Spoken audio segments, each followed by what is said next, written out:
To my daughter, Brittany. I leave the entirety of my estate, valued at $2.4 million, contingent upon one specific condition. She must submit to a DNA test to prove she is my biological child. Mr. Henderson read my father's final insult without looking up from the paper. Across the table, my sister, Selena, didn't look sad. She laughed. She actually laughed. She pulled out her phone, hit record, and pointed the camera right at my face, waiting for me to break down. My mother, Cynthia, covered her mouth in fake shock. But I saw her eyes scanning the documents, already calculating how to spend the money she thought I was about to lose. They thought this was the moment I was destroyed. They saw me trembling and assumed I was terrified of the truth. But under the table, my hands were steady. I wasn't shaking from fear.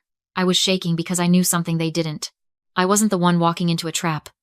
They were.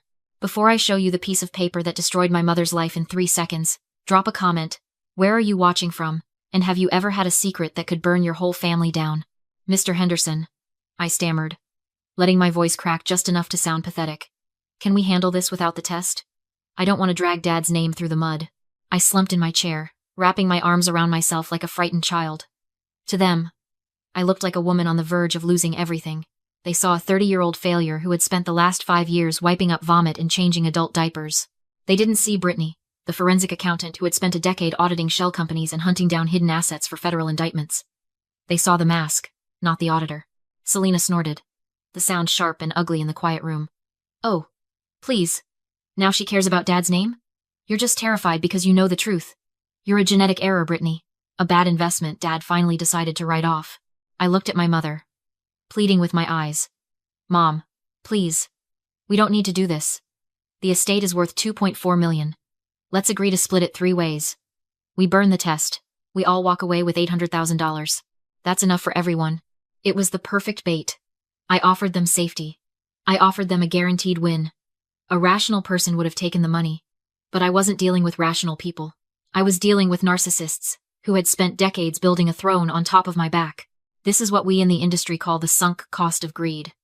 It wasn't just about the money anymore. For 30 years, Cynthia and Selena had invested everything into a specific narrative. That they were the royalty of this family, and I was the servant. To accept a settlement, to accept an equal share, would mean admitting that I was on their level. It would mean liquidating their ego, and that was a cost they simply couldn't afford to pay. They didn't just want to win. They needed me to lose. Cynthia looked at me, and for a second, I saw the greed warring with caution. Then, she leaned over to Selena. She whispered loud enough for the microphone on the table to catch it, but soft enough that she thought I couldn't hear. Sign it. James was in a full-leg cast in the hospital for 6 weeks the month she was conceived. It is physically impossible that she is his. She's bluffing. That was her ace in the hole. A false memory. A biological fact she had convinced herself was true to sleep at night. She wasn't gambling. In her mind, she was betting on a fixed race. Cynthia straightened up, her face hardening into a mask of superiority. Absolutely not. Your father's wishes were clear. He wanted his biological family to inherit. If you aren't his, you don't deserve a penny. We reject your offer. Then what do you want? I asked, looking down at my hands to hide the calculation in my eyes. We want a stipulation, Selena said, leaning forward, her eyes bright with malice. Winner takes all. If the DNA test proves you aren't Dad's, you get 0. You move out of the house immediately. You leave us alone forever. And the entire $2.4 million goes to us. Mr. Henderson looked at me over his glasses. Brittany, do you understand what they are asking? If you sign this, and the test is negative, you leave with nothing. I took a shaky breath. If that is what it takes to prove I'm his daughter. Fine. I'll sign. Mr. Henderson typed up the stipulation. The printer whirred in the corner, the only sound in the room. He slid the paper across the mahogany table. Cynthia signed it with a flourish. Selena signed it with a jagged, aggressive scrawl. I picked up the pen.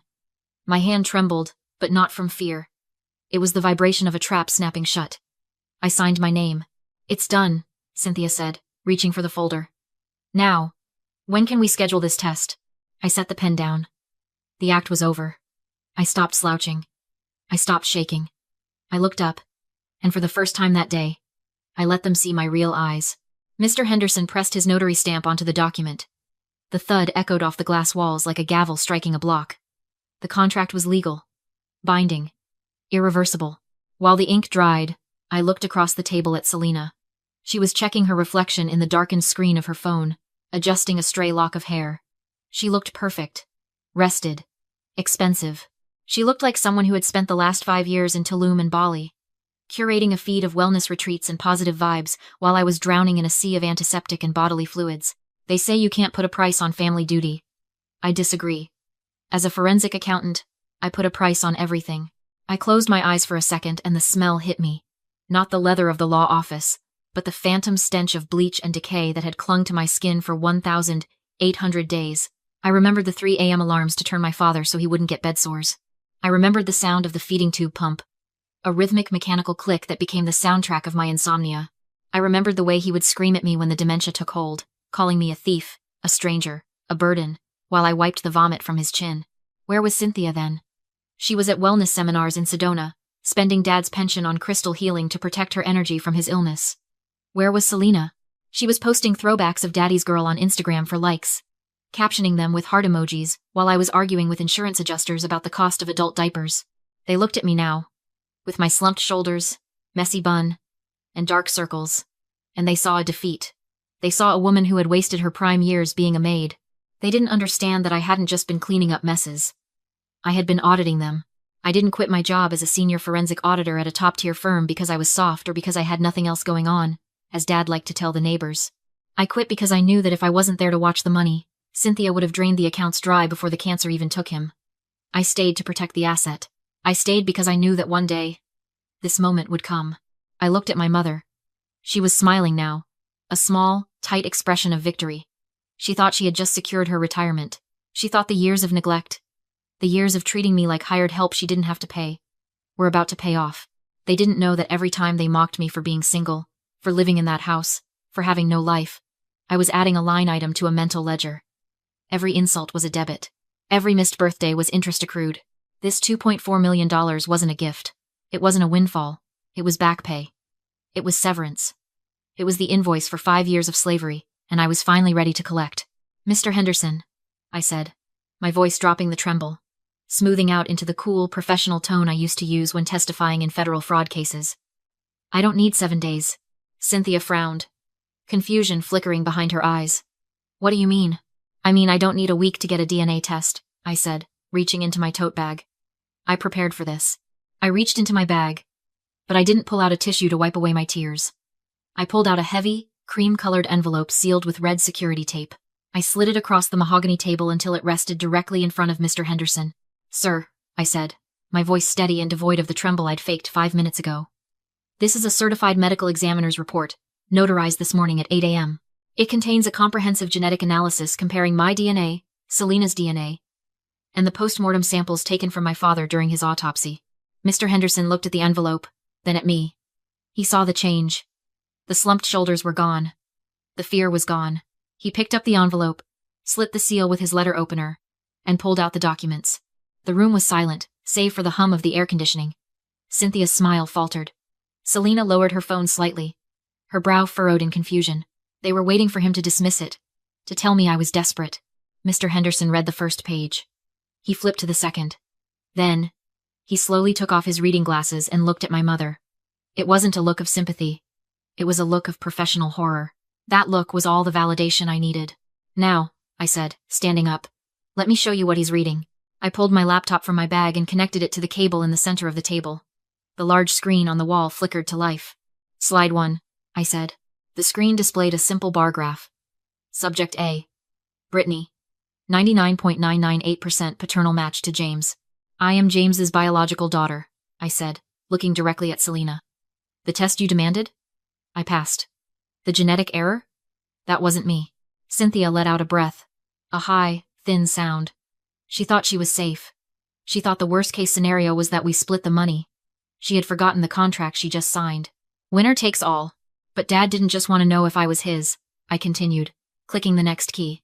He wanted to secure the bloodline. So, as his medical proxy, I authorized a full familial comparison. Slide 2. The graph on the screen plummeted. Subject B. Selena. 0.00% paternal match to James. Selena dropped her phone. It hit the table with a crack. What is this? Cynthia whispered, her face draining of color until she looked like a wax figure. This is fake. You forged this. Mr. Henderson is holding the certified original.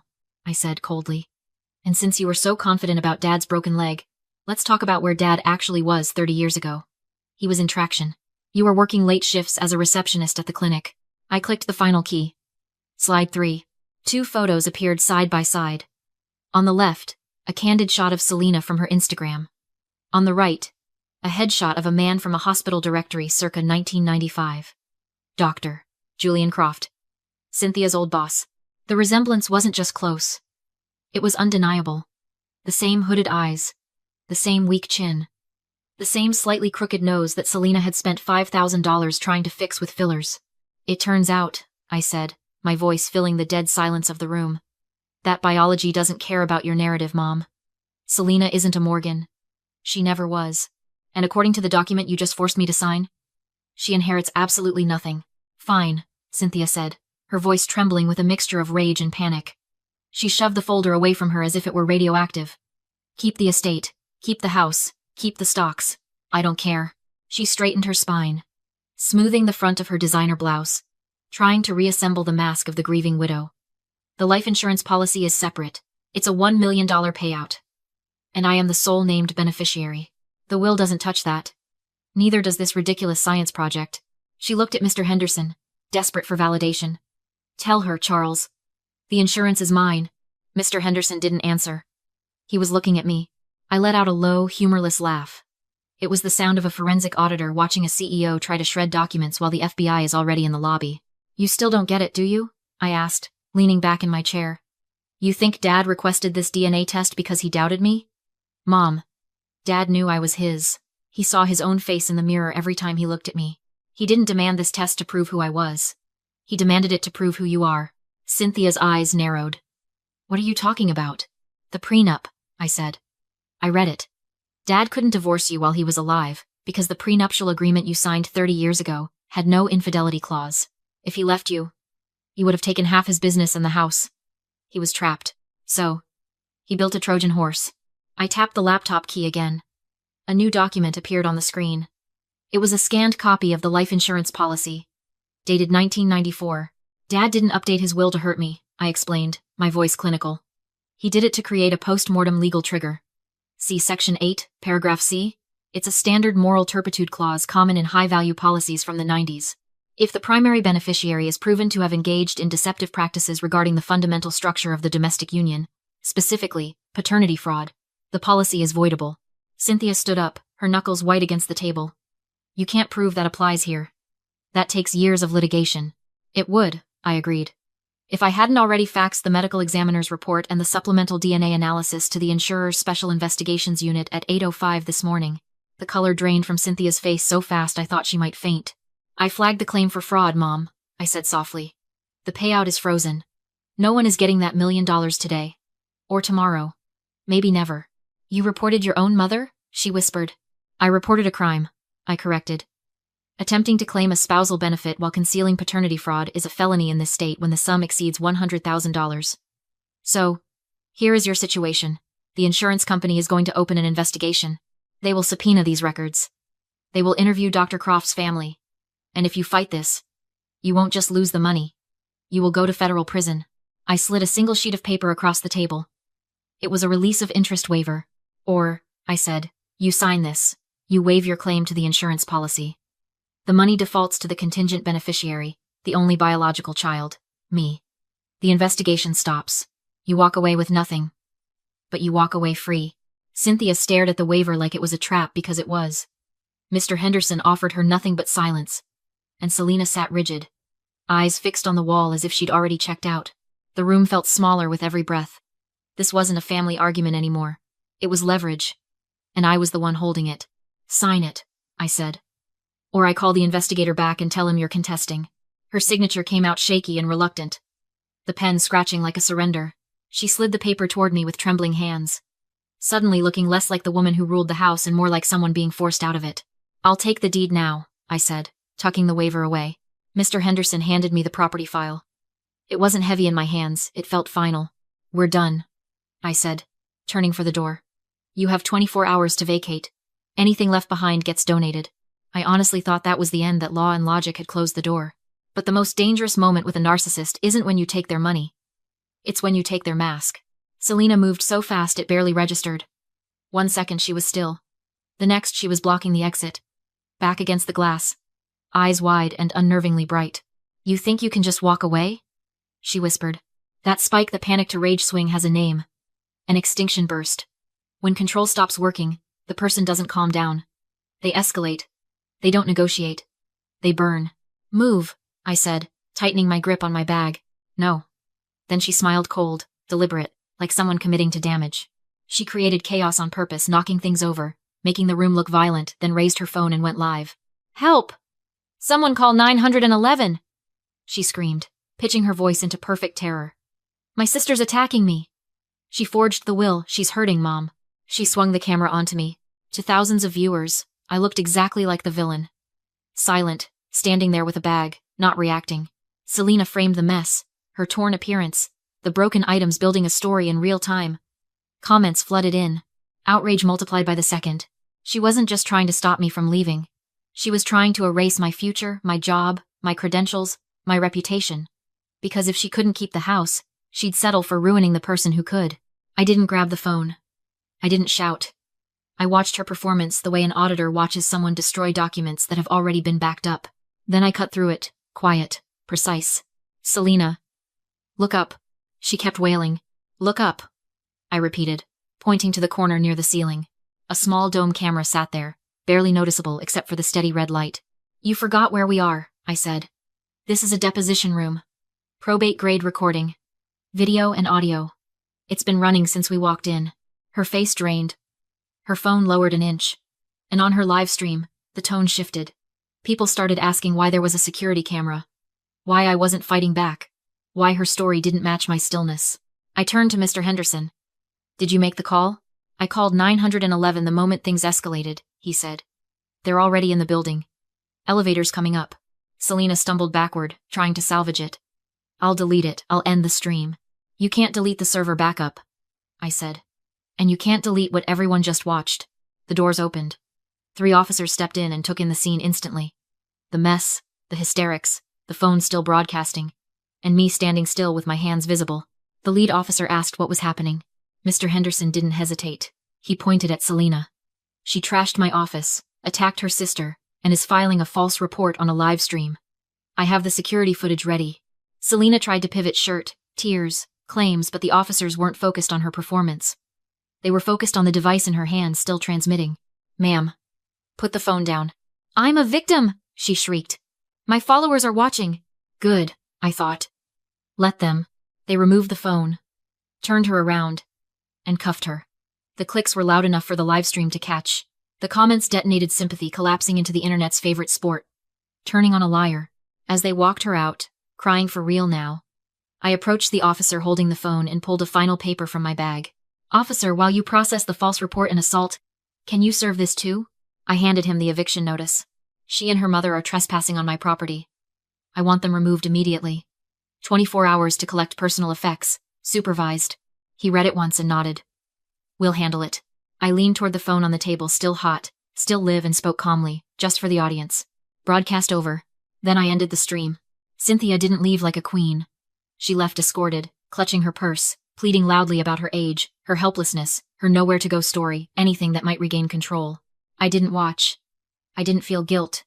I felt what you feel when a long audit finally closes. Exhausted, but satisfied that the numbers finally balance. I drove back to the house, the one I'd maintained while they treated me like a squatter, and walked into silence. No shouting, no demands, no criticism. Just quiet. At the kitchen table, I opened my laptop. The transfer wasn't in yet, but the fraud division notification was, investigation pending. Good enough. Then I opened the spreadsheet I'd kept for 5 years. Dad's care costs. Every hour of labor. Every bill. Every indignity assigned a market rate. Total. $300,000. I stared at the number. Then I looked around the paid-off house that was finally, legally, mine. I highlighted the column and hit delete. Clean ledger.